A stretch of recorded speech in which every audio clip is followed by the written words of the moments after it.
Telugu audio book ఛానల్కు స్వాగతం. అమరావతి కథలు. సత్యం శంకరమంచి. తల్లి కడుపు చల్లగా. చలి చలి చలి. ధనుర్మాసం ఉదయాన మంచు పొరలింకా విచ్చుకోలేదు. పొగమంచు బాగా కమ్ముకోటాన 10 అడుగుల దూరంలో ఉన్న చింత చెట్లు కూడా కనిపించటం లేదు. 10 ఏళ్ల రంగడు కృష్ణ స్నానానికి బయలుదేరాడు. చలి చలి చలి. ఉహుహుహు అంటూ వణికిపోయాడు రంగడు. రంగడికి ఓ సంగతి జ్ఞాపకం వచ్చింది. ఓసారి సూరన్న తాతను అడిగాడు. చలెక్కడ్నుంచి వస్తుంది తాత? ఎక్కడ్నించో రావటమేమిట్రా, నీ గుప్పట్లోనే ఉంటుంది చలి అన్నాడు సూరన్న. గుప్పిట్లు విప్పేశాడు రంగడు. చలి గిలి పారిపోయింది. ఎగిరి గంతేశాడు. పరుగు పరుగున కృష్ణ ఒడ్డుకొచ్చాడు. కృష్ణ నిండా పొగమంచు. ప్రవాహం కనిపించటం లేదు. నీళ్లల్లో వేళ్లు పెడితే కొంకర్లు పోతున్నాయి. శరీరమంతా చల్లగా మంచు ముద్దైపోతోంది. రంగడు స్నానం చేయటానికి తటపటాయిస్తూ ఒడ్డునే కూర్చుని నీళ్లపైన పేరుకున్న చలిపొరని చెదరగొడుతున్నాడు. ఇంతలో గుళ్ళోంచి శంఖం మోత వినిపించింది. అమ్మో, ఊరేగింపు బయలుదేరే వేళయింది అనుకుంటూ చెంగున నీళ్లలోకి దూకాడు రంగడు. బారులు బారులుగా ఈది ఇంకా లోపలికెళ్లి బుడుంగును మునిగాడు. కృష్ణ లోపల వెచ్చగా ఉంది, హాయిగా ఉంది. అమ్మ కడుపులో ఉన్నట్లు నిశ్చింతగా ఉంది. కృష్ణ లోపల అలలు అలలుగా వెచ్చవెచ్చగా ఒళ్లంతా ప్రేమగా నిమురుతోంది. రంగణ్ణి ఓసారి వాళ్ళమ్మ ఒళ్ళో పడుకోబెట్టుకుని ఒళ్ళు నిమురుతూ నువ్వు చక్కగా చదువుకుని గొప్పవాడివవ్వాలి అంటూ మౌనంగా చేతులతో రాస్తుంటే ఎంతో హాయనిపించింది. మళ్లీ అంత సుఖంగా ఉంది కృష్ణ కడుపులో. అందుకే తనకి అమ్మంటే ఇష్టం, కృష్ణంటే ఇష్టం.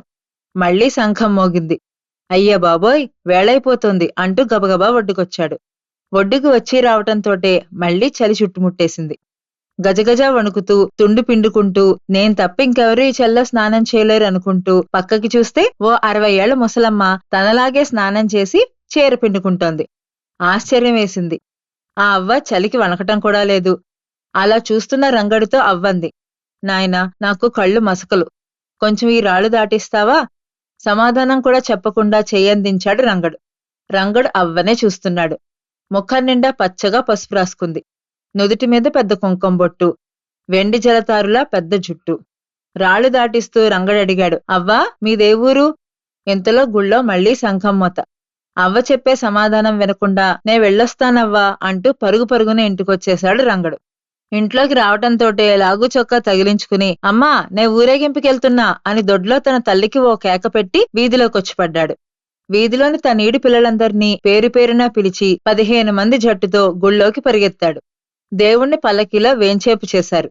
సన్నాయి మేళంతో ఊరేగింపు బయలుదేరింది. పెద్ద బజార్ నిండా ముగ్గులు. ఆ ముగ్గుల మీద పసుపు కుంకాలు. ఆ పసుపు కుంకుమల నిండా గొబ్బెమ్మలు. ఆ గొబ్బెమ్మల తలల్లో బంతిపూలు. పల్లకి హారతి ఉన్న చోటల్లా ఆగుతోంది. దేవుడికి హారతిస్తున్నప్పుడు సన్నాయి ఆగిపోగా భజన సాగుతోంది.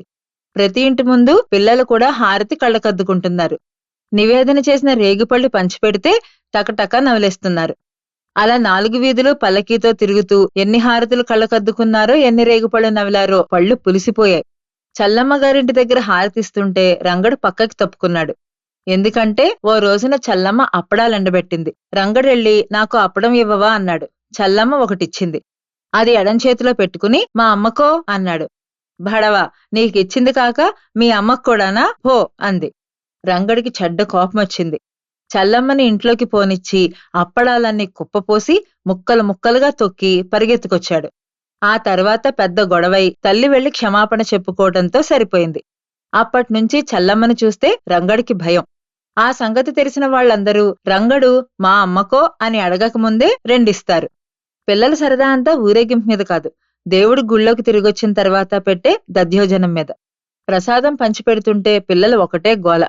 ఇంట్లో చెద్ద ఎన్నిసార్లు చేసుకుంటాం కాదు, కాని ఆ రుచి రాదే. దద్దోజనం రుచంతా కరివేపాకులో ఉందిరా అన్నాడు రంగడు. పులిహోర రుచంతా తిరుగుమూత మిరపకాయలో ఉందిరా అన్నాడు ఇంకొకడు. రంగడు వంతొచ్చింది. ఒక చేత్తో చద్ది పెట్టించుకుని రెండో చేయి చూపించి మా అమ్మకో అన్నాడు. అర్చకుడు నవ్వుకుని రెండో చేతిలో కూడా పెట్టాడు. రంగడు సంబరంగా మెట్లు దిగొస్తుంటే మెట్ల కింద పొద్దున కృష్ణ దగ్గర కనిపించిన అవ్వ కనిపించింది. నాయనా, కళ్ళు కానను, పైకి వెళ్లలేను, కొంచెం ప్రసాదం పెట్టరా అంది. రంగడు చిక్కుల్లో పడ్డాడు. అమ్మకి తనకి ఉంది ప్రసాదం. మా ఇంటికి రావ్వా, అన్నం పెట్టిస్తా అన్నాడు. అన్నమెందుకురా, అయ్య ప్రసాదం కావాలి గాని అంది అవ్వ. రంగడు కాదనలేక తన ప్రసాదం అవ్వ చేతుల్లో పెట్టి ఇంటికి పరిగెత్తుకొచ్చాడు. గుమ్మంలో స్నానం చేసి నుంచున్న తల్లి చేతిలో పెట్టాడు ప్రసాదం. మరి నీకో అంది తల్లి. నాది గుళ్ళో ఓ అవ్వకిచ్చేశా అన్నాడు రంగడు. మరైతే ఇది నువ్వు తీసుకో అంది తల్లి. కాదు నీకే అన్నాడు రంగడు. కాదు కాదని కొడుకు చేత బలవంతాన తినిపించింది తల్లి.